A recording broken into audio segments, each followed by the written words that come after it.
Billionaire dad protects a homeless woman from being humiliated at a restaurant, and his later actions move everyone. The crystal of the wine glasses reflected the golden light from the chandeliers as Richard Turner pushed open the heavy oak door of Le Bernardin. His right hand held firmly onto the small fingers of Emily, his 5-year-old daughter, whose blonde curls bounced with each excited step.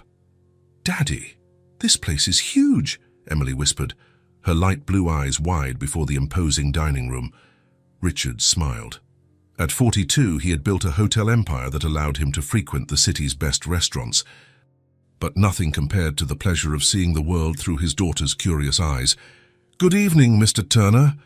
The maitre d' approached with reverence. "Your usual table?" "Perfect, James." As they were led through the dining room, Richard noticed the respectful glances from other patrons. Some recognized him from business magazines, others simply sensed his commanding presence. Emily walked beside him, observing everything with the natural ease typical of children.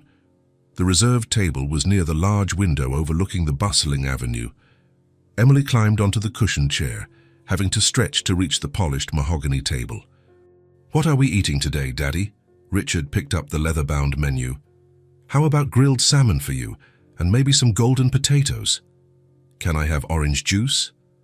"Of course, Princess." The waiter approached, dressed in an impeccable uniform.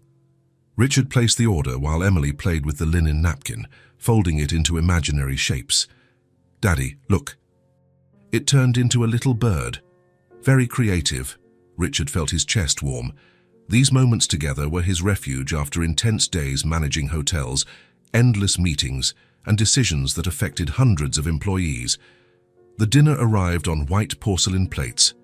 Emily attacked the potatoes with enthusiasm, talking about her day at the private school she attended.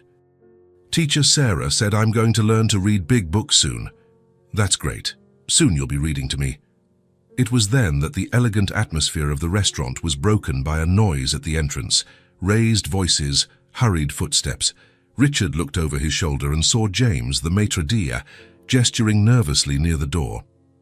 A thin woman, with dirty blonde hair and torn clothes, was pushing the glass door open.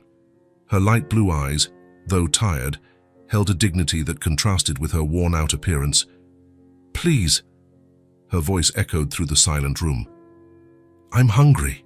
The desperate cry cut through the elegant conversations like a blade. Silverware stopped mid-air, and whispers began between the tables. An elderly lady with lavish jewelry muttered something about the kind of people who show up in these places. The manager, a middle-aged man with a meticulously trimmed mustache, approached with firm steps and a stern expression. "Ma'am, I'm going to have to ask you to leave immediately. You are disturbing our customers." The woman came closer, her hands trembling. "I just need a little food, anything. I haven't eaten in days." James, the maitre d', tried to discreetly guide her back to the entrance, but she resisted. "Please, just a piece of bread, anything." Emily stopped eating completely, her light blue eyes fixed on the woman. She studied the thin face, the torn clothes, the expression of despair. "Daddy," she tugged on his suit sleeve, her little voice filled with genuine concern. Richard followed his daughter's gaze, watching the scene unfold. The manager was already signaling for 2 security guards to approach, while other customers murmured in discontent. The woman took a step back when she saw the security guards, but her gaze remained pleading. "I'm hungry," she repeated, louder this time, her voice echoing through the room in a desperate plea. Emily stood up on her chair, her clear and determined voice cutting through the tense air. "Daddy, can we help her?" The child's simple and direct question plunged the entire restaurant into absolute silence. All eyes turned to the Turner's cacao table. The manager immediately recognized who was seated there, and his posture changed. "Mr. Turner, I apologize for the disturbance. We'll handle this immediately." But Richard had already made his decision. He stood up slowly, looking directly at the woman who was still trembling near the entrance. His voice came out firm and clear, echoing throughout the room. "Dine with us." The 2 simple words had a seismic impact on the elegant environment. The silence became even more profound, if that were possible. Waiters stopped with trays in the air, customers turned completely in their chairs, and even the discreet clinking of crystal ceased. The woman covered her face with her hands, and her shoulders began to shake violently. She couldn't speak for a few seconds, just shook her head in disbelief. Emily clapped her hands. "Oh, we're beaming. Yes, Daddy. She can sit here with us." The maitre d' looked from Richard to the woman, clearly conflicted between the establishment's strict rules and his respect for one of his most important clients. After a few seconds of hesitation, he made a discreet gesture for a chair to be brought over. The woman approached slowly, as if walking in a dream. Her legs seemed barely able to support her. I can't believe it," she murmured, her voice choked with emotion. "Are you really—" "Please, sit," Richard said gently, indicating the chair the waiter had positioned. "What's your name?" "Grace." She sat down carefully, as if the chair might disappear at any moment. "Grace Williams." "I'm Richard, and this is Emily." Emily waved cheerfully, her light blue eyes shining with satisfaction. "Hi, Grace." "You have pretty hair, even if it's dirty." Grace looked at the child, and for the first time a genuine smile appeared on her tired lips. "Hello, Emily. You're very kind." The waiter approached, visibly uncomfortable, but maintaining his professionalism. "What would the lady like to order?" Grace took the menu with trembling hands, clearly intimidated by the exorbitant prices. Maybe just a soup? The cheapest one?" "Not at all," Richard intervened firmly. "Bring her the grilled salmon, just like Emily's, and an appetizer as well." "The best you have." "Yes, sir." While they waited, Emily started a lively conversation with Grace, asking where she lived and if she liked stories. Richard watched the interaction, impressed by his daughter's natural ability to accept the new company. "Do you live in a house, Grace?" Emily asked innocently. Grace hesitated, looking at Richard as if asking for permission to be honest. "Not exactly, sweetie. I live on the street." "On the street?" Emily frowned, confused. "But where do you sleep when it rains?" "Sometimes I find a dry place, sometimes I don't." The simple, direct answer made Richard feel a pang in his chest. Emily processed the information with the typical logic of a child. "That must be very cold and uncomfortable." "It is," Grace admitted. When the food arrived, Grace held the fork with visibly shaking hands. Her eyes filled with tears as she cut the first piece of salmon. "It's been so long," she whispered to herself. "How long since your last meal?" Richard asked gently. "For 3 days, maybe 4. Grace chewed slowly, savoring every bite. "I had forgotten what real food tastes like." Emily immediately pushed her plate toward Grace. "You can eat my potatoes too. Mommy always said that sharing is caring." Richard felt his heart ache. Emily rarely mentioned her mother, who had died in an accident when she was just 2 years old. Grace accepted a few potatoes, visibly moved. "Your daughter has a huge heart," she said to Richard, her voice thick with emotion. "She definitely got that from her mother." As Grace ate, she began to relax and share fragments of her story. Her voice was low, but there was an evident education in her words, an articulation that contrasted with her current appearance. "I had a normal life until a few years ago. I worked in an office as an administrative assistant. I had a small apartment, but it was mine. I paid my bills on time, had plans for the future." "What changed?" Richard asked. Grace paused, cutting a smaller piece of salmon. "My mother got sick, terminal cancer. I used all my savings on experimental treatments. Then I had to sell everything I owned. When she died, I was completely broke and had been unemployed for months from taking care of her." Emily stopped eating and reached out her small hand to touch Grace's arm. "I'm sorry about your mommy." "Thank you, little one." Grace stroked Emily's blonde hair. "After that, it was one thing after another. Without a fixed address, no one would give me a job. Without a job, I couldn't pay rent. It's a cycle that seems impossible to break." Richard nodded gravely. He knew well the cruel logic of that downward spiral. "How long have you been living on the street?" 8 months. The answer hit Richard like a punch. He looked at Grace with new eyes, seeing beyond her deteriorated appearance. It was easy to imagine how she had been, a hard-working, independent woman who simply had the misfortune of facing a series of devastating tragedies. Throughout the meal, Richard observed not only Grace and Emily, but also the reactions of the people around them. Some customers whispered among themselves, others pretended not to see, but a few watched with something that looked like silent admiration. What impressed him most was Emily's complete naturalness. To her, there was nothing extraordinary about sharing a meal with someone in need. It was simply what good people did. Emily insisted on sharing her dessert, an elaborate chocolate pudding, with Grace, who accepted with tears running down her face. "You're a gift from heaven, Emily," she said. "I like you, Grace. You're nice to talk to." When they finished, Grace stood up slowly, as if she didn't want the magical moment to end. "I have no words to express my gratitude.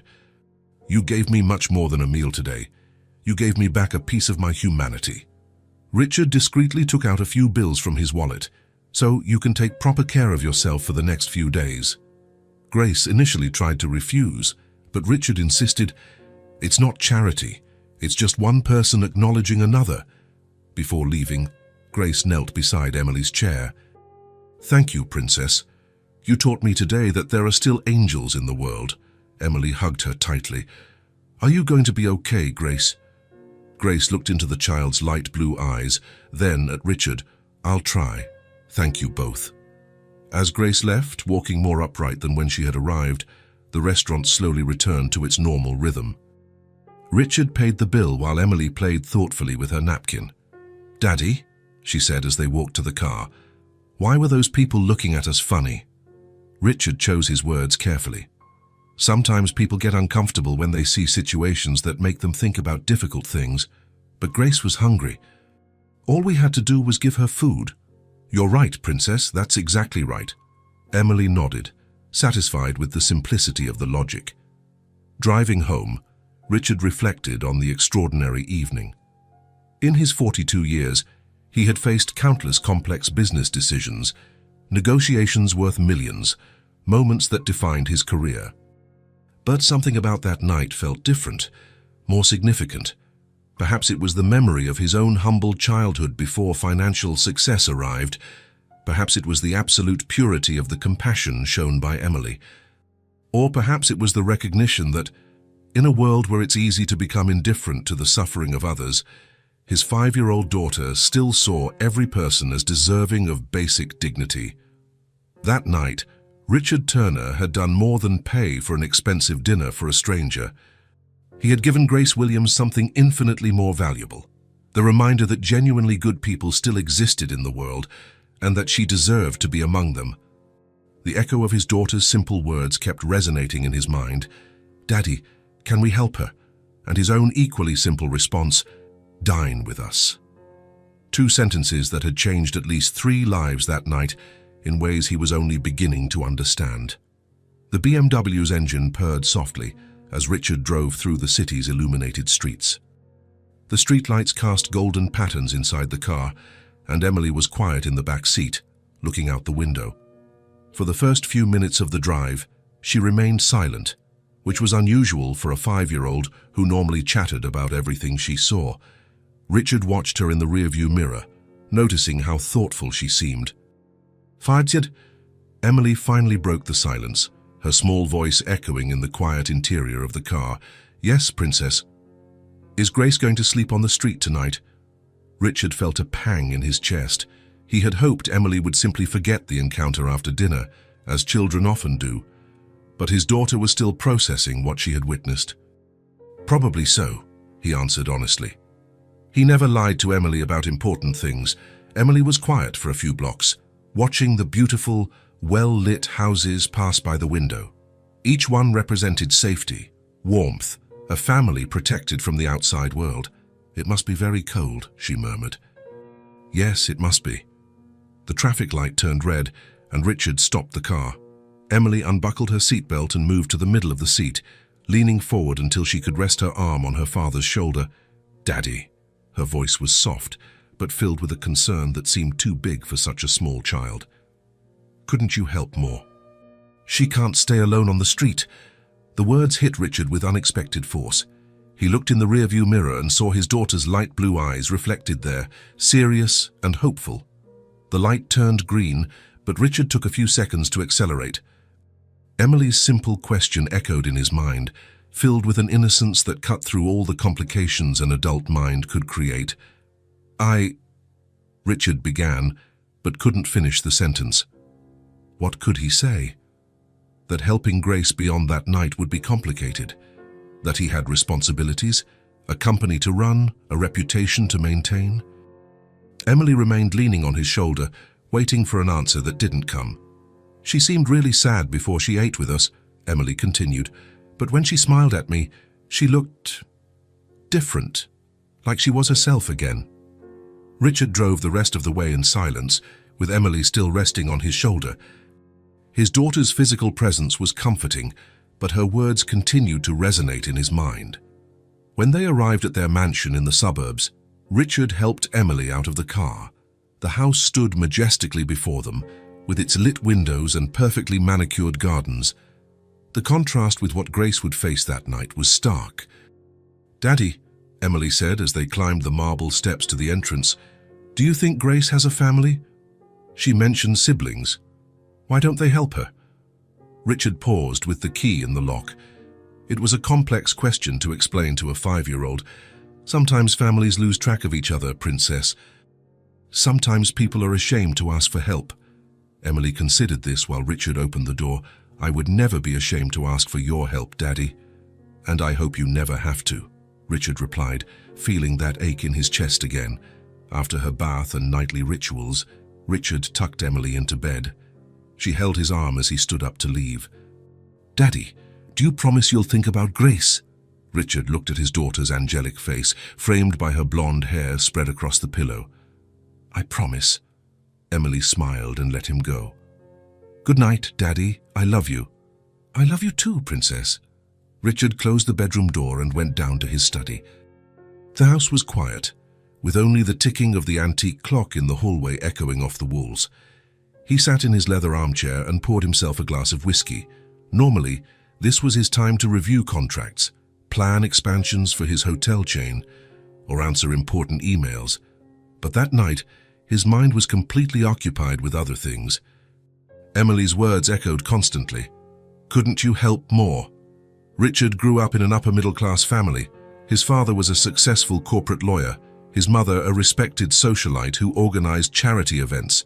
He had never known real hardship, never questioned where his next meal would come from. As a child, he occasionally saw people experiencing homelessness, but they were distant, almost abstract figures. His parents would avoid them with a discreet change of path, and if Richard ever asked about them, he received vague answers about people who made bad choices. It was only in college, studying business at Harvard, that he began to understand the socio-economic complexities behind poverty. But even then, it remained a theoretical issue, something to be discussed in seminars or cited in academic papers. His fortune came through hard work, smart decisions, and, he admitted to himself, a good dose of luck in being in the right place at the right time when the hotel market boomed. But he had never faced real adversity, never been truly vulnerable. Until that night, encounters with homeless people were quick transactions. A dollar bill passed through a car window, an annual donation to charitable organizations, always maintaining a safe and comfortable distance. But Grace was different. For some reason, she had become real to him in a way he had never experienced before. Perhaps it was because Emily had completely humanized her, treating her not as a social problem, but as a person who deserved care. Richard took a sip of his whiskey and looked out his study window. Outside, the garden was well lit by security lights, every bush and flower perfectly placed. It was a controlled, predictable, safe world. Somewhere in the city, Grace was looking for a place to spend the night. Maybe at the shelter she had mentioned, if there was space. Maybe on a park bench or under an awning, if there wasn't. The thought bothered him in a way he couldn't fully explain. Richard had always considered himself a good person. He paid his taxes, donated to charities, treated his employees fairly. But he had never gotten personally involved, never put a specific face to the idea of helping the needy. Now he had a face and a story, and, thanks to Emily, a sense of personal responsibility he couldn't ignore. He thought of Grace's expression when she finally allowed herself to relax during dinner, how her eyes lit up when Emily shared her potatoes, how she had straightened her posture upon leaving the restaurant, as if she had reclaimed some of her lost dignity. Couldn't you help more? Emily's question wasn't just about Grace, Richard realized. It was about the kind of person he wanted to be, the kind of example he wanted to set for his daughter. Emily had grown up with all the privileges money could buy: private school, expensive toys, vacations at luxury resorts.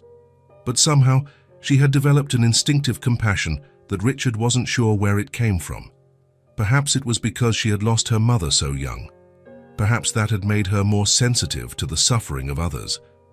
Or perhaps it was simply her nature, a pure kindness that hadn't yet been corrupted by the cynicism of the adult world. Richard finished his whiskey and went up to his room, but sleep didn't come easily. He lay in his king-size bed, staring at the ceiling, as his mind processed the night's events. Every time he closed his eyes, he saw Grace trembling at the restaurant entrance. He heard her desperate voice, "I'm hungry."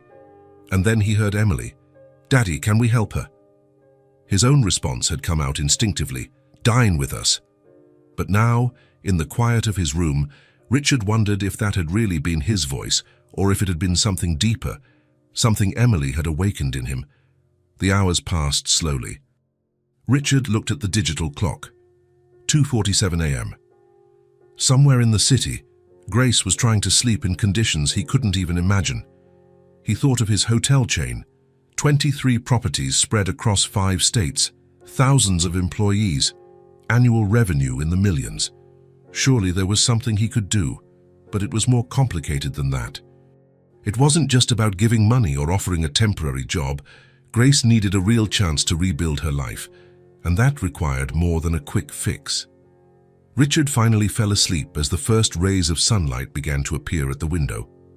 His last conscious thoughts were of Emily, of the purity of her compassion, and of how she had managed to see something that night that he, with all his experience and education, had almost missed. The possibility that a 5-year-old understood something fundamental about humanity that he at 42 was just beginning to grasp. When he woke up a few hours later, Richard knew his life had changed the night before. The question was no longer whether he should help Grace. The question was how. Richard arrived at his office the next morning with a determination he hadn't felt in years. He had barely had his coffee when he called Marcus, his personal assistant, for an urgent meeting. "Marcus, I need you to do something for me," Richard said, closing his office door. "Last night, I had dinner with a woman named Grace Williams. She's homeless, likely slept in a shelter downtown."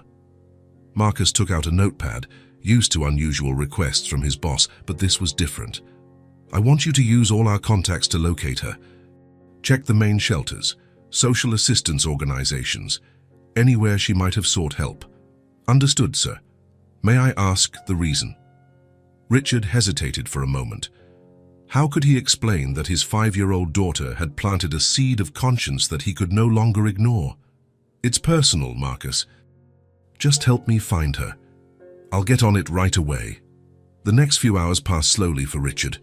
He tried to focus on hotel occupancy spreadsheets, on expansion proposals for the European market, but his mind kept going back to Grace. Where was she? Had she found a safe place to sleep? Had she eaten anything? Around 2 in the afternoon, Marcus knocked on the door. "Mr. Turner, I've found Grace Williams. She's at the St. Vincent Assistance Center on Oak Street. It's a shelter that offers meals and temporary housing." Richard stood up immediately. "Great work, Marcus. Cancel my 3 o'clock meeting. And call Emily's school. Tell them I'm picking her up early today." 40 minutes later, Richard was parking in front of a simple red brick building. A faded sign read, "St. Vincent Assistance Center, all are welcome." The contrast with the luxurious environment where he had dined the night before was stark. Emily jumped out of the car, her blonde curls bouncing with excitement. "Is Grace in there, Daddy?" "We hope so, Princess." The inside of the shelter was clean but basic. Beige-painted walls, plastic chairs, the smell of disinfectant mixed with simple food. Several people occupied the seats, some sleeping, others talking quietly, all with that tired look of someone facing daily hardships. A middle-aged woman with grey hair tied in a bun approached them at the reception desk. "Can I help you?" "We're looking for Grace Williams. She might be staying here." The woman studied them for a moment, clearly surprised by the well-dressed visitors. "Grace? Yes, she arrived last night. She's in the back patio, helping with the community garden." The woman smiled. She said she wanted to keep busy. Richard and Emily were directed through a simple hallway to a door that opened onto a small patio. There was Grace, kneeling beside a vegetable patch, her hands dirty with soil as she transplanted lettuce seedlings. She was wearing the same clothes as the night before, but she had managed to wash up. Her blonde hair was clean and tied back in a simple ponytail. When she looked up and saw Richard and Emily, her expression went through several emotions: surprise, joy, and then an evident concern. "Richard? Emily?" She stood up quickly, wiping her hands on a cloth. "What are you doing here?" Emily ran towards her. "Grace!" "I told Daddy we had to find you." Grace knelt to be at Emily's level, but there was caution in her eyes as she looked at Richard. "I didn't expect to see you again," she said honestly. "Emily wouldn't stop asking about you," Richard explained. "And well, I was also thinking about our conversation last night." Grace nodded slowly, but Richard could see she was bracing herself for some kind of disappointment or formal farewell. "It was a wonderful night," she said carefully. "You gave me much more than you can imagine. But I understand you have your own lives." "Actually," Richard interrupted her, "I came here to make you a proposal." Grace blinked, confused. "A proposal?" Richard looked around the patio, noticing that a few other people were starting to watch the conversation curiously. He lowered his voice. "So you mentioned yesterday that you had administrative experience, that you had worked in an office." "Yes, for almost 6 years. And you said you can't get a job because you're living on the streets." Grace looked down, clearly embarrassed. "It's a cycle. No fixed address, no proper appearance, no one gives me a chance. And without a job, I can't get off the streets." Emily held Grace's dirt-covered hand. "That's not fair." "No, it's not," Richard agreed. "That's why I'm here." Grace looked at him with a mixture of hope and skepticism. "I have a chain of hotels," Richard continued, his voice gaining conviction with each word. 23 properties. We always need dedicated, hard-working people." Grace remained silent, as if not daring to believe what she was hearing. "I want to offer you a job as a housekeeper, with full registration and dignity. It's your chance to start over." The words hung in the air for a moment. Grace looked from Richard to Emily, then back to Richard, as if trying to determine if this was real. Are you serious?" "Completely serious. Honest work, a fair salary, all the legal benefits. I'll arrange temporary accommodation at one of our hotels until you get on your feet." Grace covered her face with her hands, and Richard could see her shoulders shaking. When she finally looked up, tears were streaming freely down her cheeks. I don't know what to say. Why? Why are you doing this for me?" Emily squeezed Grace's hand tighter. "Because you're our friend, and friends help each other." The simplicity of the answer made Grace cry even more. She looked at Richard, searching for any sign that this was a cruel joke or a prank. "I'm not looking for a handout," she said through her tears. "If you give me this chance, I will work harder than anyone you've ever hired. I will prove I deserve this opportunity." "I know you will," Richard replied. "I saw that in you last night. You haven't lost your dignity, Grace. You just lost your luck. And luck can change." Grace knelt again and hugged Emily tightly. "Thank you, little princess. You and your father are angels." Emily returned the hug enthusiastically. "Now you won't be hungry anymore." The child's words echoed through the small patio, filled with a simple but profound promise. Grace looked over Emily's shoulder at Richard, and he saw something new in her light blue eyes, not just gratitude, but real hope. "When can I start?" Grace asked, letting go of Emily but keeping her small hands in hers. Tomorrow, if you like. First, we'll get you settled, proper clothes, documents, a decent place to sleep. Then you'll meet the team and start training." Grace shook her head, still trying to process the sudden change in her circumstances. "Yesterday I was begging for food on the street. Today you're offering me a new life. How is this possible?" Richard looked at Emily, who was still holding Grace's hands and smiling radiantly. "Sometimes good things happen when we least expect them," he said. And sometimes we need a child to remind us of what truly matters." In that simple patio, surrounded by vegetable patches and under the afternoon sun, 3 lives intertwined in a way none of them could have predicted. Richard had offered a job, but all 3 of them knew it was much more than a business transaction. It was the beginning of something that would change them all forever. 3 days after the meeting at the shelter, Richard was in his office at the chain's main hotel, reviewing the documents Grace had brought to complete her hiring process. The Human Resources Department had prepared all the necessary paperwork, and Grace was officially ready to start work the following Monday. Richard flipped through the documents with satisfaction, happy to see how everything was falling perfectly into place. Grace had shown herself to be punctual, polite, and clearly eager to start her new life. For the past few days, she had been staying in one of the hotel's staff rooms, taking regular hot showers and eating nutritious meals. The transformation was already visible. Her blonde hair shone, her light blue eyes had regained their liveliness, and she walked with more confidence. He was reviewing Grace's birth certificate when something caught his eye. His gaze fixed on a specific line in the document, and his heart almost stopped. Mother's name, Margaret Rose Williams. Richard dropped the paper on his desk, his hands trembling slightly. He picked up the document again, reading and rereading the name several times to make sure he wasn't seeing things. Margaret Rose Williams. It couldn't be a coincidence. That name was indelibly etched in his memory, associated with some of the most precious memories of his childhood. Richard leaned back in his leather chair, his mind traveling back in time. Margaret Williams had been much more than a nanny in his home. She had been a second mother, a constant and loving presence during his early years. His parents, Thomas and Helena Turner, were busy people. His father was building his corporate law career, frequently traveling for important meetings. His mother was involved in a multitude of social commitments, charity dinners, and high society events.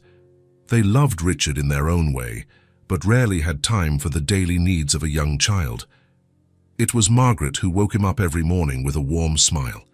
It was she who prepared his favorite breakfast, pancakes shaped like animals with maple syrup. It was Margaret who checked if he had brushed his teeth, who read him stories before bed, who comforted him when he had nightmares.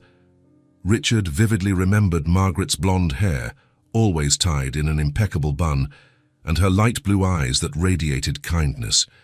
She had a contagious laugh and always found creative ways to make even the most mundane tasks fun. Margaret had worked for the Turner family for nearly 10 years, from when Richard was 3 until he was 12. She wasn't just an employee, she was part of the family, treated with genuine respect and affection by everyone. Richard remembered how Margaret had taught him to tie his shoes, how she had helped him with his homework, how she had taken him to feed the ducks at the park on weekends. She had been present for every important milestone of his childhood, his first day of school, when he lost his first tooth, when he learned to ride a bike. But perhaps the strongest memory Richard had of Margaret was how she had comforted him when he was 8 and had accidentally broken one of his mother's expensive vases. He was terrified of his parents' reaction, but Margaret had hugged him and said, "Accidents happen, dear. What matters is that you're okay. Things can be replaced, but people can't." When Richard turned 12, Margaret announced that she was moving to another state to care for her own mother, who was getting older and needed help. The farewell had been devastating for the boy. He cried for days, feeling as if he were losing an essential part of his life. Margaret promised to keep in touch, and for a few years, they exchanged letters, but gradually, as Richard entered adolescence and became more involved with school, sports, and friends, the correspondence dwindled. By the time he was in college, he had lost contact with her completely. Over the years, Richard often thought of Margaret, especially at important moments in his life. When he graduated from college, when he opened his first hotel, when Emily was born, in all those moments, he wished he could share his achievements with the woman who had been so important in his upbringing.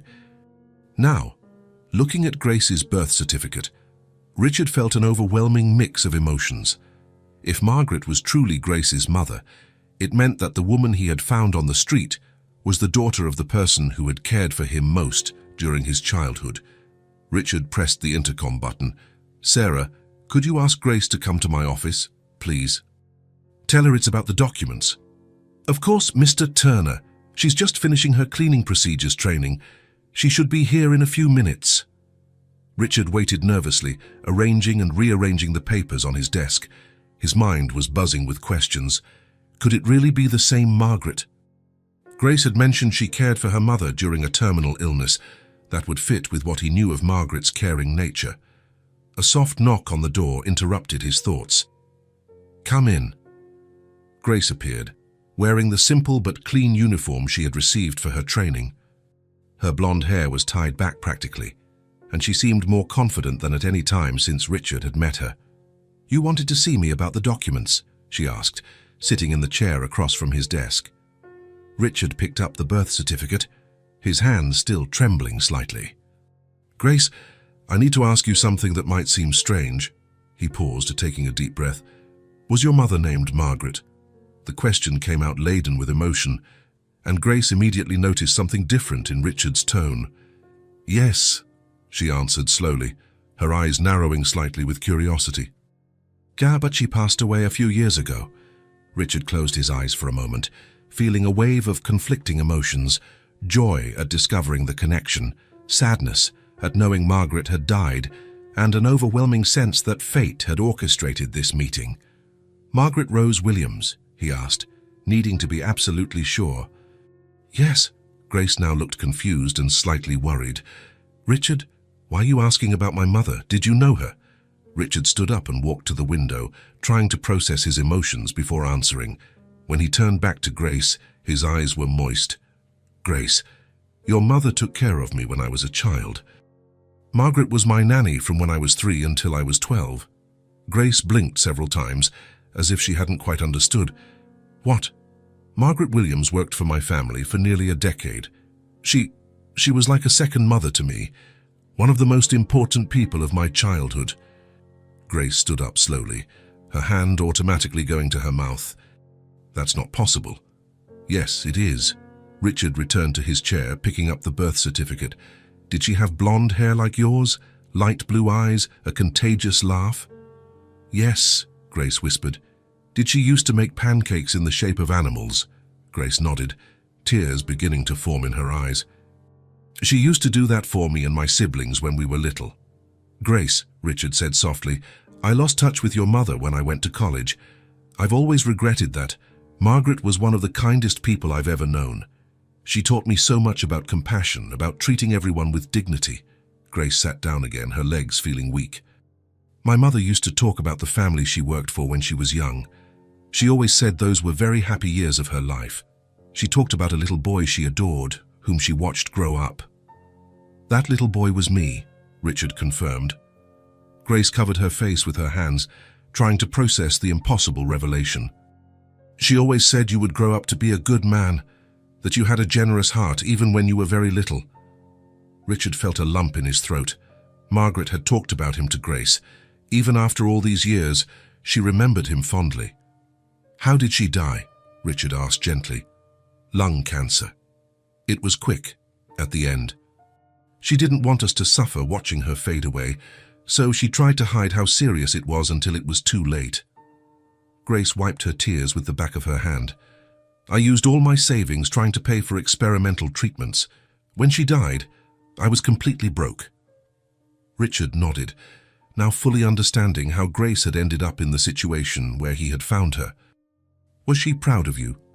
"Very. She always said I was her greatest achievement." Grace smiled through her tears. "She would have been devastated if she knew I ended up on the street." "No," Richard said firmly. "Knowing Margaret, she would have understood. She would have been proud of how you fought, of how you cared for her until the end." Grace looked at him with a new expression, as if seeing Richard in a completely different light. "So that's why," she murmured. "What?" "That's why you helped us at the restaurant. Why you offered me a job. It wasn't charity, it wasn't just kindness. It was because your mother taught me what it means to care for people," Richard completed. "Margaret showed me that true nobility doesn't come from how much money you have, but from how you treat others." Grace stood up again, walking to the window where Richard had stood moments before. "My mother always said that good people eventually find each other. That the universe has a way of connecting those who need to be together." Richard joined her at the window, both of them looking out at the city below. "Grace, offering you a job isn't enough. Not for the daughter of the woman who meant so much to me." Grace looked at him, confused. "I want to invite you to stay at my house until you're completely back on your feet. Emily and I have plenty of space, and it would be an honor to have you with us." Grace was silent for a long moment, processing the invitation. "Richard, that's too much. You've already done so much." "No," he interrupted. "I haven't done enough yet. Margaret cared for me when I was vulnerable and needed love. Now it's my turn to care for her daughter." Grace turned completely towards him, tears streaming freely down her face. "Are you sure?" "Absolutely. It will honor her memory to help you, Grace." The words came out like a solemn promise, a vow Richard was making not just to Grace, but to the memory of the woman who had shaped so much of who he had become.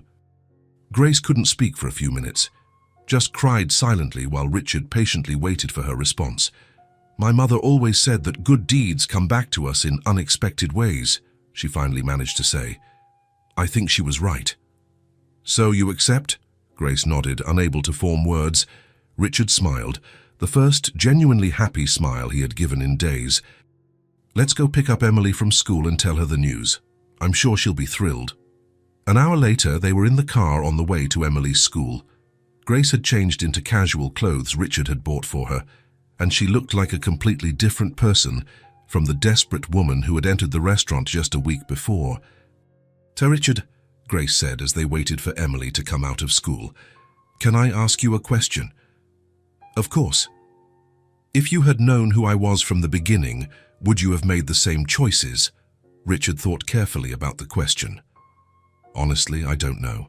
Maybe the revelation would have motivated me to act faster, but the initial decision to help, that came from Emily, and from something Margaret planted in me a long time ago."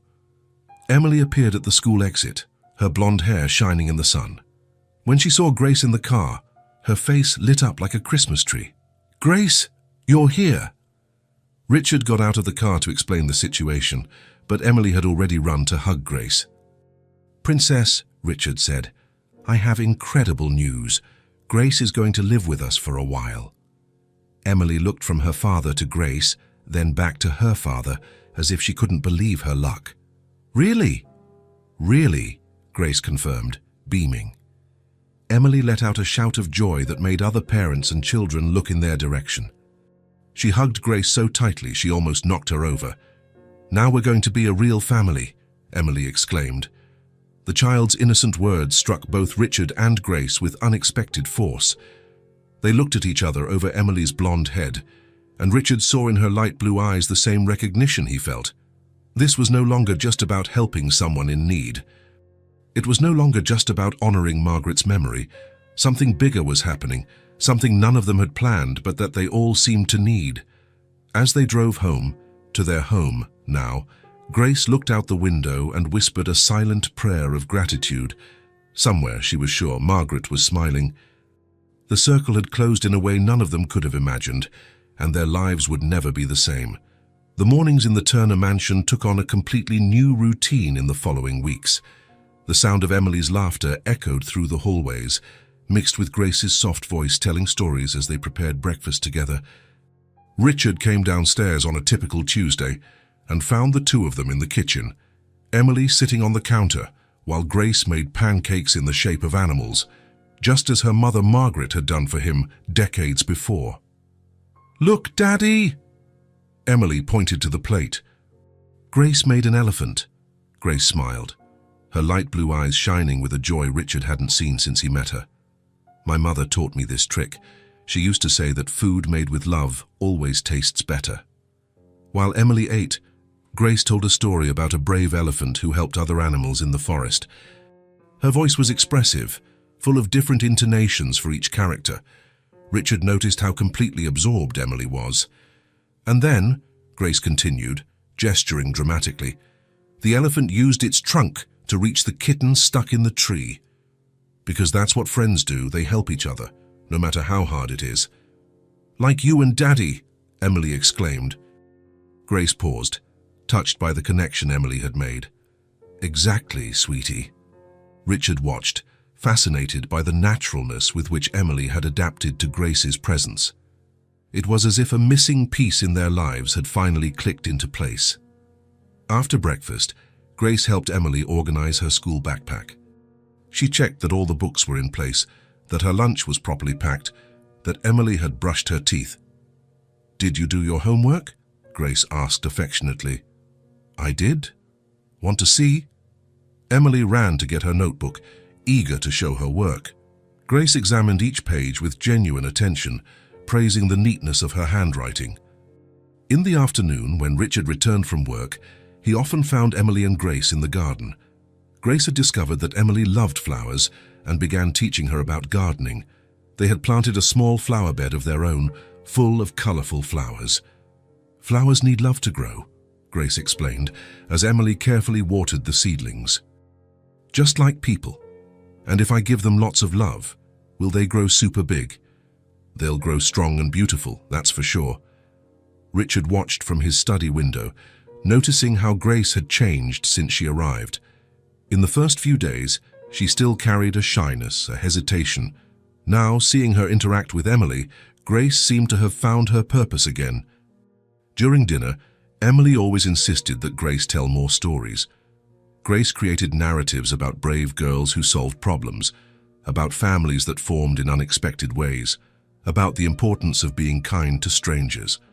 "Once upon a time, there was a girl named Lily," Grace began one evening, "who found a sad lady on the street. Everyone passed by without stopping, but Lily stopped and asked if she could help. Emily listened with total attention. Richard realized that Grace was subtly teaching values through these stories: kindness, empathy, the importance of seeing beyond appearances." "And what happened to the sad lady?" Emily asked.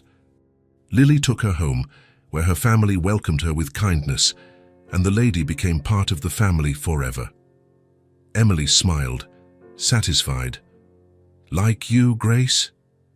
Grace blinked several times, clearly moved. "Like me, sweetie." On weekends, Grace and Emily developed their own traditions. Saturday mornings were for baking. Grace taught Emily how to make simple cookies and cakes. The kitchen would get messy, full of flour and sugar, but filled with laughter. "Baking is a way of showing love," Grace explained, as Emily mixed the dough. "So when you make food for someone, you're saying, 'I care about you.' Is that why you always make yummy food for us?" "Exactly." Sundays were for calmer activities. Grace read to Emily every afternoon. They would settle into the large armchair in the living room. Emily nestled in Grace's lap, while Grace read with different voices for each character. Richard often found them like this when he returned from his Sunday walks.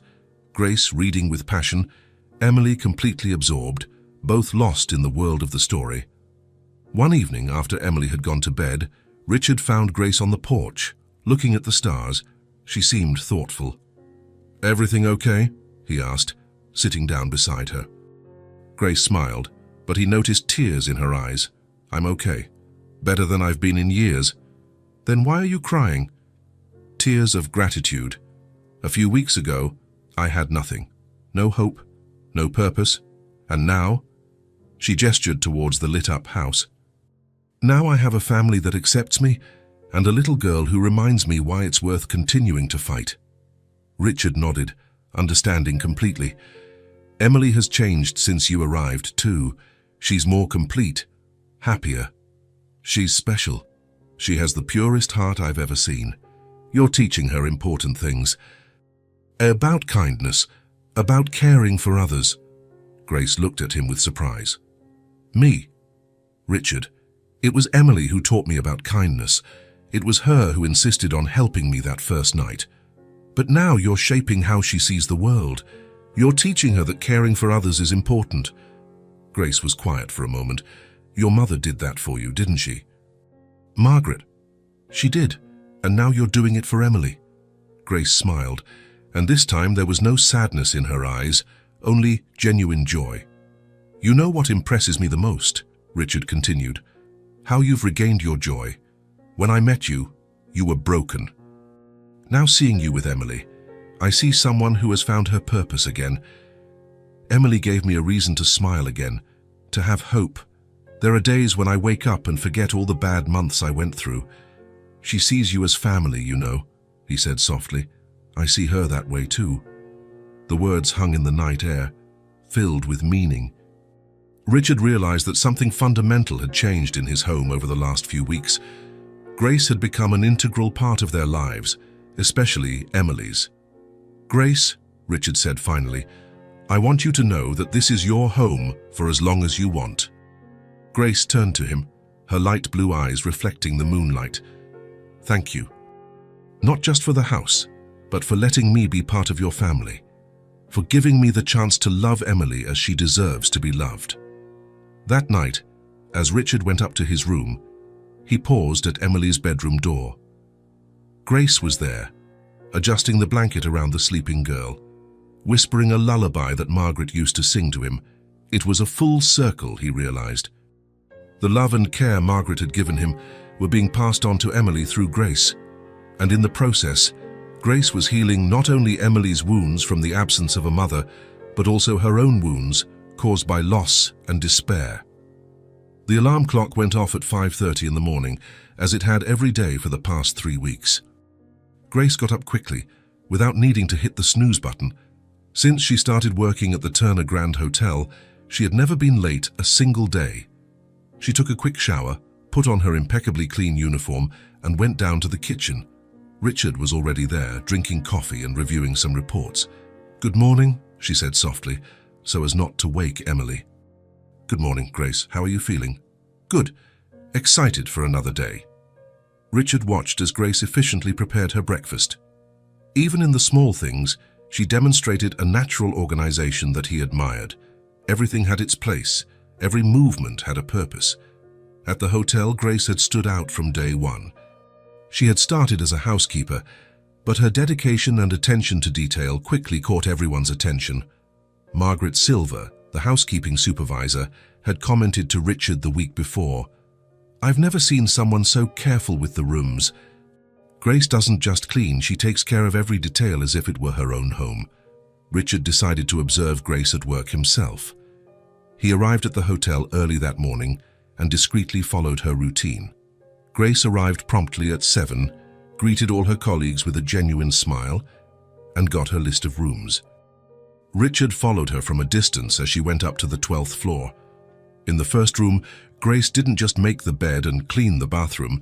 She noticed that one of the curtains was slightly crooked and adjusted it. She realized the towels weren't folded in the hotel's standard pattern and redid them. When she saw that the TV remote's batteries were low, she noted it on her personal list to report to maintenance.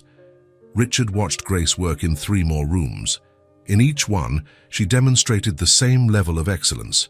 It wasn't just efficiency, it was genuine pride in her work. In room 1247, Grace found a forgotten bracelet under the bed. She immediately took it to the front desk so it could be returned to the guest. "I found this in the room I just cleaned," she told Clara, the receptionist. "The lady staying there left this morning." "Wow, what luck." She called 10 minutes ago asking about the bracelet, said it had sentimental value. Richard observed the genuine satisfaction on Grace's face. She hadn't found the bracelet by chance. She had cleaned under the bed, something many employees overlooked. During lunch, Richard spoke with other supervisors about Grace. "She has an impressive ability to observe," said Carlos, the maintenance manager. "She always reports small problems before they become big ones. Light bulbs that are starting to fail, faucets that are dripping slightly. That saves us a lot of money on repairs. And I've never had to correct any of her work," added Margaret. "It's like she has years of experience, but we know she's just starting." Richard nodded, absorbing the comments. It was clear that Grace didn't see her job as just a job. She saw it as an opportunity to prove her worth. Late in the afternoon, Richard asked Grace to come to his office. "Please, have a seat," he said when she arrived, still wearing her uniform. Grace sat down, her hands folded in her lap. There was a slight concern in her eyes, as if she were trying to figure out if she had made a mistake. "Grace, I've called you here to talk about your performance." "Yes, sir," she replied formally. "In the past 3 weeks, I've received nothing but praise for your work, from supervisors, from other employees, even from guests." Grace blinked, surprised. "Shy from guests? Mr. Morrison, from room 1156, specifically requested that you continue to look after his room for his entire stay. He said he's never seen a room so well kept." A small smile appeared on Grace's face. "I just do my job." "No, Grace, you do much more than that." Richard stood up and walked to the window. "But you work with excellence and with pride, with a dedication that goes beyond what is expected." Grace remained silent, but Richard could see that his words were moving her. "I spoke with Margaret Silver today. She told me that you often stay late to help colleagues who are behind, that you offer suggestions to improve procedures, that you treat every room as if you were hosting your own family. I just want to do a good job," Grace said softly. "And you are. But here's the thing, Grace." Richard turned to her. "You have the potential for so much more." Grace looked at him with a confused expression. "What do you mean?" Richard returned to his chair, choosing his words carefully. "Grace, you deserve more than this. I want to offer you a better position with more responsibilities." The words hung in the air for a moment. Grace opened her mouth, but no sound came out. "A better position?" she finally managed to ask. "Assistant manager. You would work directly with me and the other managers, overseeing operations, training new employees, helping to implement improvements in procedures." Grace gripped the sides of the chair, as if needing to anchor herself. "Richard, I've barely finished 3 weeks as a housekeeper. And in these 3 weeks, you've shown more leadership and vision than some managers who have been working here for years." Grace shook her head slowly. "Are you sure? I don't want you to think I'm taking advantage of our personal situation."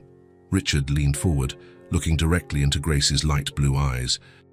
"Grace, if you were anyone else, any other employee, I would make the exact same offer. This has nothing to do with our friendship or with Margaret.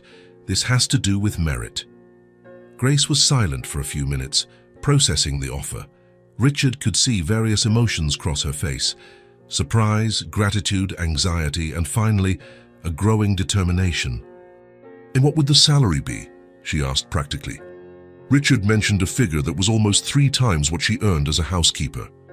Grace covered her mouth with her hand. "It's a fair salary for the position," Richard explained. "You'll have to work hard, make difficult decisions, deal with complex problems. But I believe you're ready for it." Grace stood up and walked to the window, looking out at the city below. Richard could see her reflection in the glass, tears silently streaming down her cheeks. "A few months ago," she said finally, without turning around, "I was sleeping on park benches, eating leftover food when I could find it. Now you're offering me a management position. Now you are rebuilding your life," Richard corrected, "with dignity, with your own merit." Grace turned around, her eyes shining with tears of joy. "I accept," she said firmly. "I accept, and I promise you will never regret this decision." Richard smiled. "I know I won't." Grace walked back to the chair but didn't sit down. There was a new energy in her posture, a confidence Richard hadn't seen before. "When can I start?" "On Monday. That gives you the weekend to prepare mentally." "And Emily? How will I explain it to her? Tell her the truth? That you worked hard and got promoted because you deserved it?" Grace nodded, drying her tears. "Richard, I don't know how to thank you. You don't have to thank me. Just keep being who you are, dedicated, honest, caring, and remember that this promotion is just the beginning." When Grace left the office, Richard watched her walk down the hall. There was something different in her stride, not just confidence, but purpose. Grace wasn't just surviving anymore, she was thriving. That night, during dinner, Grace told Emily about her promotion. "Does that mean you're going to be a boss?" Emily asked, impressed. "It means I'm going to help take care of your daddy's hotel." "How cool. Now you're important." Grace held Emily's small hand. "I was always important, sweetie. Sometimes we just need a chance to show it." Richard watched the interaction, feeling a deep satisfaction. Grace was not only rebuilding her professional life, she was rebuilding her self-esteem, her dignity, her vision for the future. The woman he had found desperate at the restaurant door was finally discovering who she really was, a competent professional, a valuable person, someone who deserved every opportunity life could offer. 6 months had passed since Grace arrived at the Turner mansion. Autumn was arriving with its golden leaves covering the garden she and Emily had tended together all summer. The flowers they planted were blooming in vibrant colors, a tangible symbol of how their lives had also blossomed. Grace was on the porch, watching Emily play in the garden with Whiskers, the cat. The girl ran among the trees, her blonde hair flying in the wind, while Grace watched her with the maternal smile that had become natural over the past few months. Richard arrived home from work that Friday afternoon to a familiar and comforting scene. Grace and Emily were preparing dinner together, as they always did.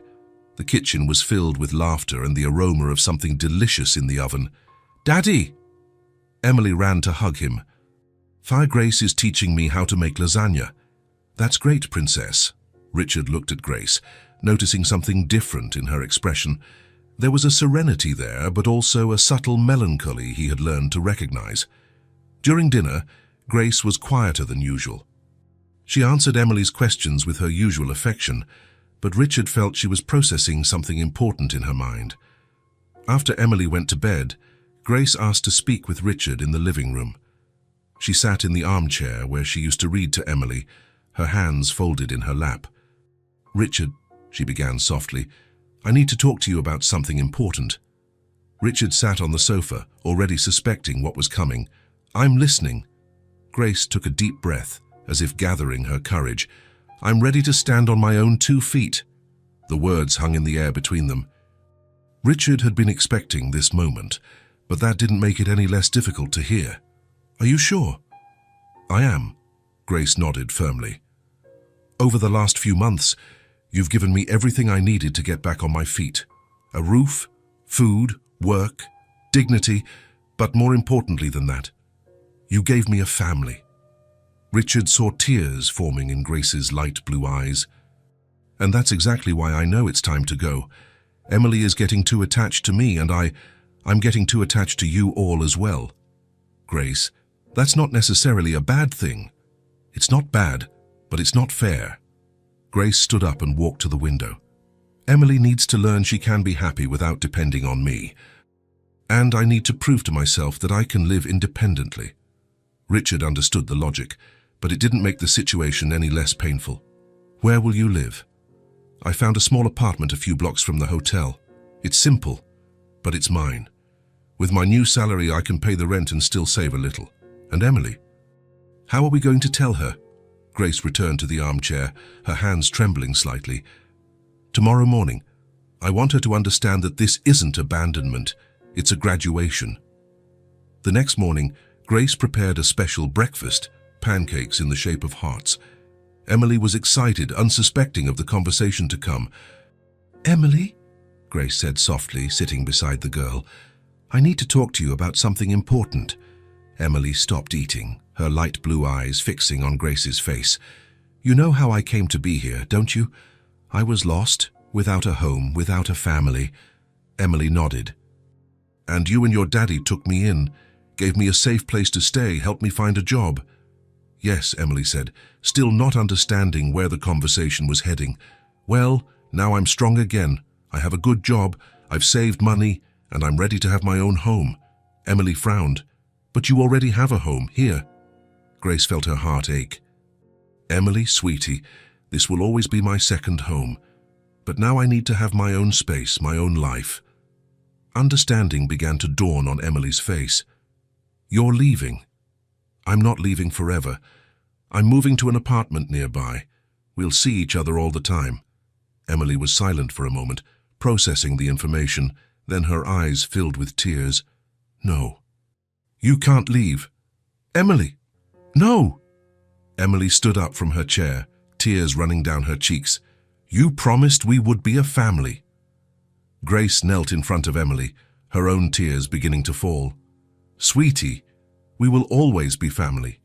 Families don't have to live in the same house to love each other. But I don't want you to go, Emily sobbed. Please stay. Grace stroked the girl's face, her fingers gently wiping away the tears. Emily, look at me. Emily reluctantly looked into Grace's eyes. After my mother passed away, everything fell apart. I forgot what it was like to have a family. I ended up on the streets alone, but with you I felt welcomed again. And I will never forget that. Emily continued to cry, but she was listening. You saved me in a way that goes far beyond giving me food and shelter. You reminded me of who I really am. You gave me the strength to rebuild my life. Then why do you have to leave? Grace smiled through her own tears. Because now I'm strong enough to... And you're strong enough to let me go. Emily threw herself into Grace's arms, hugging her with all the strength her little arms could muster. I'm going to miss you every day. Me too, little princess. Me too. Richard watched the scene from the kitchen doorway, feeling his own heart break. He understood Grace's decision, but that didn't make it any less painful to see his daughter suffering. The rest of the day passed in a haze of mixed emotions. Grace packed her few belongings, clothes Richard had bought for her, a few books Emily had insisted she take, and photos they had taken together during their months living together. Emily followed Grace around the house like a lost puppy, trying to memorize every moment. Will you come for dinner tomorrow? Emily asked. If you invite me. And next weekend. If you want me to. And will you still tell me stories? Grace knelt again to Emily's height. Whenever you want to hear one. In the late afternoon, the taxi arrived to take Grace to her new apartment. Richard carried her single suitcase to the car, while Emily refused to leave Grace's side. This isn't goodbye, Grace said, hugging Emily one last time. It's a see you later. Emily couldn't answer, just cried silently in the embrace. Grace turned to Richard. Thank you, she said simply, for everything. Richard hugged her, feeling the weight of gratitude and loss at the same time. Take care of yourself, Grace, and remember, this will always be your home. Grace got into the taxi and waved from the window as the car pulled away. Emily and Richard stood at the entrance, watching until the car disappeared around the corner. That night was the hardest since Grace had arrived. Emily barely touched her dinner, even though Richard had ordered pizza, her favorite food. She's coming back, right, Daddy? Emily asked for the 5th time. She will, Princess. Grace will always be a part of our lives. But Emily wasn't convinced. She played unenthusiastically with her toys, without her usual animation. At bedtime, she asked Richard to read to her, since Grace was no longer there to do it. Richard chose one of Emily's favorite books, but his voice lacked the expressive magic that Grace brought to the stories. Emily lay quiet, clearly missing the animated voices and gestures Grace made. Daddy, Emily said softly when Richard finished reading. Yes, Princess. Why did Grace have to leave? Richard sat on the edge of the bed, choosing his words carefully. Sometimes, when people get strong again, they need to prove to themselves that they can take care of themselves. Emily was quiet for a moment, but we took good care of her. Yes, we did. Very good care. So why wasn't it enough? Richard sighed, struggling to explain adult concepts to a 5-year-old. Love sometimes means letting people be independent, even when we want to keep them with us forever. Emily began to cry again, silently but steadily. Come here, Princess. Emily moved into Richard's lap, snuggling into his arms like when she was smaller. She will always be your friend. Now either she comes to visit us or we visit her. Emily cried for a few minutes, then suddenly looked up at Richard with red, swollen eyes. Daddy, I miss having a mum, and when Grace was here, it felt like I had one. The words hit Richard like a lightning bolt. He had suspected Emily's feelings, but hearing her direct words was devastating. Richard felt his own eyes fill with tears as he held his daughter closer. Emily, Grace took care of me like I imagine a mother would. She told me stories, taught me things, worried about me when I was sad. Richard struggled to find the right words. The death of Emily's mother had been so traumatic that she rarely talked about missing having a mother. Hearing it now, in connection with Grace's departure, made everything clear. Grace hadn't been just a guest or even a friend. For Emily, she had filled a maternal void that Richard hadn't realized was so deep. "Sweetie," Richard said softly, "you're right. Grace took care of you like a mother would." Emily looked up, surprised that he acknowledged her feelings. "And it's okay to miss that. It's natural. But now she's gone. She's moved to her own house, but the love she has for you hasn't gone away." Emily considered this for a moment. "Daddy, do you think I'll see her tomorrow?" "I don't know, Princess. But I know that when you see her again, she'll still love you just the same." Emily snuggled back against Richard's chest. "I wish she was my real mum." The confession broke Richard's heart completely. He hugged Emily tightly, realizing that Grace's departure had exposed a deep wound he didn't know existed. "Emily, Grace will always be special to us. And who knows what the future holds." "What do you mean?" Richard wasn't sure what he meant. The words had come out instinctively, but now he wondered if there was something deeper behind them. "I mean that sometimes the best things in life happen when we least expect them." Emily finally fell asleep in his arms. Richard carried her to her bed and covered her, watching her peaceful face and wondering how he had missed how attached she had become to Grace. How had Grace become so essential to Emily's happiness? And more importantly, what did that mean for all of them going forward? Richard left Emily's room with more questions than answers. But one thing was clear. Grace's departure had left a void that would be very difficult to fill. The house felt empty without her laughter, without her stories, without her gentle presence that had become so natural to their daily routine.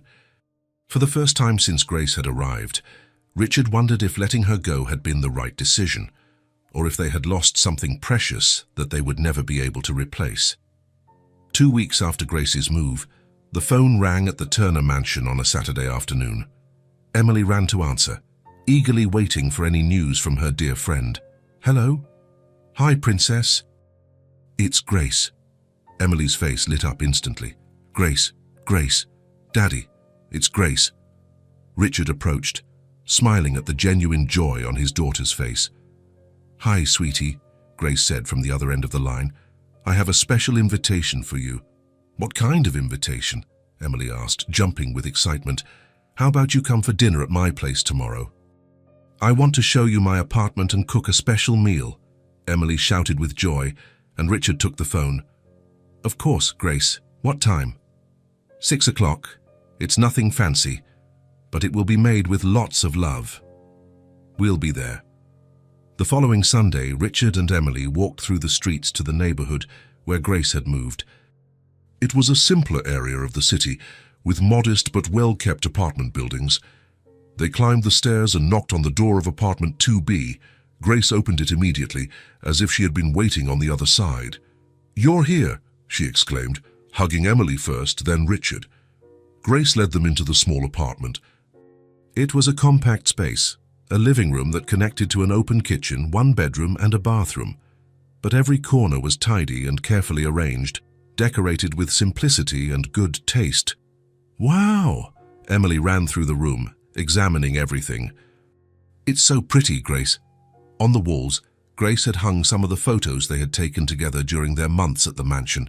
A small table was set for 3, with a blue and white checkered tablecloth and fresh flowers in the center. "It's small," Grace said, a bit shyly, "but it's mine." "It's perfect," Richard said sincerely. "You've made it a home." A delicious aroma came from the kitchen. Grace had prepared a feast considering the size of the space: roast chicken with herbs, mashed potatoes, sautéed vegetables, and for dessert, Emily's favorite chocolate cake. "Grace, did you cook all this?" Richard asked, impressed. "I started early this morning. I wanted everything to be perfect." Grace served drinks, orange juice for Emily and wine for Richard. They sat at the small table, which was a little tight, but cozy. "Before we begin," Grace said, raising her glass, "I'd like to make a toast." Emily raised her juice glass, imitating the adults. "For months, You took care of me in every possible way. You gave me food, shelter, work, dignity, but more importantly, you gave me love." Richard saw tears forming in Grace's eyes. "Tonight, it's my turn to take care of you." They gently clinked their glasses. Emily laughed at the sound of the crystal. The dinner was magical. Grace had prepared every dish exactly as Richard and Emily liked it. The chicken was seasoned the way Emily loved, with a touch of garlic and herbs. The mashed potatoes were creamy and well seasoned. "Remember the first time we ate together?" Emily asked between bites. "At the fancy restaurant," Grace replied. "I was so nervous I could barely hold my fork." "And I shared my potatoes with you," Emily added proudly. "That's when I knew you were special," Grace said, stroking Emily's blonde hair. Richard watched the interaction, feeling a familiar warmth. Even in a small apartment, far from the mansion, the connection between Grace and Emily remained intact. "Grace," Richard said, "how is work as an assistant manager?" Grace's eyes lit up. "It's challenging, but I'm loving it. Yesterday, I implemented a new system for housekeeping that will save almost an hour per room." Richard nodded, impressed. Grace was clearly finding her professional footing. "And the other managers, how are they treating you?" At first, some were skeptical. After all, I had been a housekeeper just a few months ago. But when they saw the results, they changed their minds. Emily listened to the conversation, even if she didn't fully understand the work details. "You're very smart, Grace," she said simply. Grace smiled, touched by the child's innocent confidence.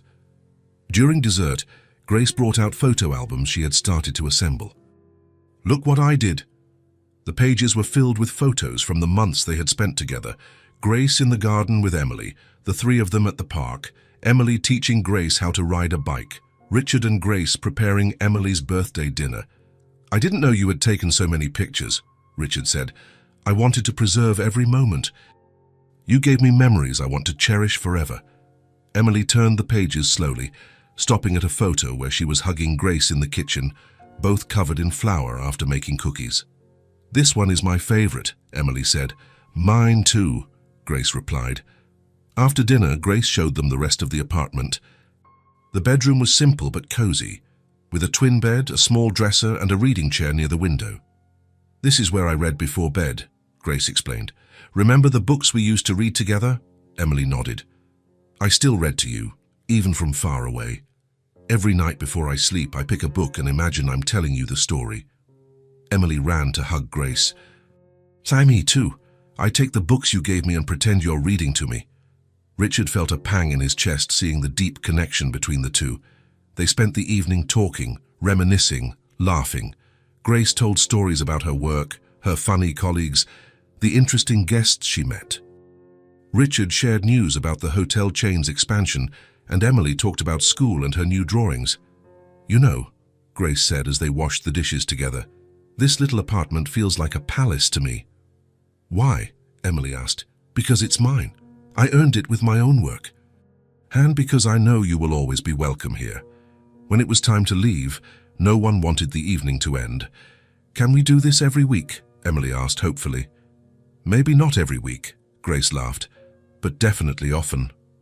The following months established a new routine. Grace visited the mansion at least twice a week, always bringing stories from work or small gifts for Emily. They had dinner together at Grace's apartment at least once a month, and Grace never missed an important event in Emily's life. At the hotel, Grace continued to excel. Richard began to consult her on important decisions, recognizing that she had a unique and valuable perspective. She implemented several improvements that increased efficiency and guest satisfaction. "Grace has a natural instinct for hospitality," Richard told his management team. "She understands that taking care of people is the essence of our business." For Emily, Grace remained a constant maternal figure. She still called Grace when she had problems at school, still asked for advice about friendships, still wanted Grace to be present for every important moment. "Grace is like my heart, Mum," Emily explained to a school friend. The friend asked, "But you don't live together." "You don't have to live together to be family," Emily replied, with the wisdom of a child who had learned that love has no boundaries. On an autumn Saturday, Almost a year after Grace had moved out, the three of them decided to have a picnic in the park where they had spent so many afternoons together. Grace brought sandwiches, Richard brought drinks, and Emily insisted on bringing cookies she had baked herself. "They're a little burnt," she admitted, "but I made them with lots of love." They found their favorite spot under a large oak tree, spread out a blanket, and settled in for a relaxing afternoon. Emily ran off to play on the playground while Richard and Grace watched from the blanket. "Look at her," Grace said softly. "So confident, so happy." "You had a lot to do with that," Richard replied. "We all did. That's what families do." Richard looked at Grace, studying her profile as she watched Emily. "Grace, do you ever regret it?" "The decision to move out?" Grace considered the question carefully. "No," she said finally. "It was the right thing to do. Emily needed to learn that she could be happy without depending on me, and I needed to prove to myself that I could be independent. And now we have something even better. We have a choice. I choose to be in your lives, and you choose to have me in yours. It's stronger because it's voluntary." Emily ran back to them, breathless and covered in leaves. "Look what I found." She held up a small acorn. "We can plant a tree." "Where?" Grace asked. "In my garden. That way we'll always have a tree that we planted together." Richard smiled. "That sounds like a perfect plan." As the afternoon turned into evening, they packed up their things and started the walk home. Emily skipped between Richard and Grace, holding both of their hands. "Grace," Emily said suddenly, "you know what?" "What, sweetie?" "I used to be sad that you moved out. But now I think it's perfect." "Why?" "Because now when we're together, it's because we want to be together, not because we have to be." Grace stopped walking, impressed by the little girl's wisdom. "Emily, that's exactly right." Richard looked at his daughter with pride. At 6 years old, she had understood something that many adults never learn. They resumed their walk, moving slowly through the tree-lined streets as the sun set behind them. Their shadows stretched long on the sidewalk, 3 figures walking close to one another. "You know," Grace said quietly, "when I was living on the streets, I thought happiness was just having food and shelter. And now," Richard asked, "now I know that happiness is being loved and having people to love back. It's feeling like you matter to someone." Emily squeezed Grace's hand. "You matter to us. And you matter to me. Forever." They continued walking, their laughter echoing through the quiet streets. 3 people who had found each other through the most unlikely circumstances, who had become a family not by blood, but by choice, by love, by the simple decision to care for one another. When they reached the corner where they would part ways, Richard and Emily to the mansion, Grace to her apartment, none of them seemed ready to say goodbye. "Same time next week?" Grace asked. "Definitely," Richard answered. "Promise," Emily added. "Promise," Grace said, sealing it with a hug. They stood there for a moment, enjoying the warmth of their connection. Then Grace started walking toward her apartment, turning to wave until she disappeared around a corner. Richard and Emily watched until she was gone, then started their own walk home. "Daddy," Emily said as they walked. "Yes, Princess." "We're lucky, aren't we? Very lucky." "Because Grace found us." Richard thought about it. "Because we found each other." Emily considered this as they neared home. "Daddy, do you think other people are alone like Grace was?" "I'm sure they are." "Then maybe we should help them too." Richard smiled, impressed once again by the big heart in such a small person. "Maybe we should." As they entered the house, Richard reflected on the journey that had brought them to this point.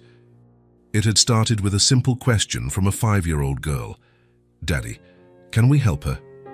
That question had changed 3 lives forever. Small gestures of kindness can transform destinies and create bonds that last forever.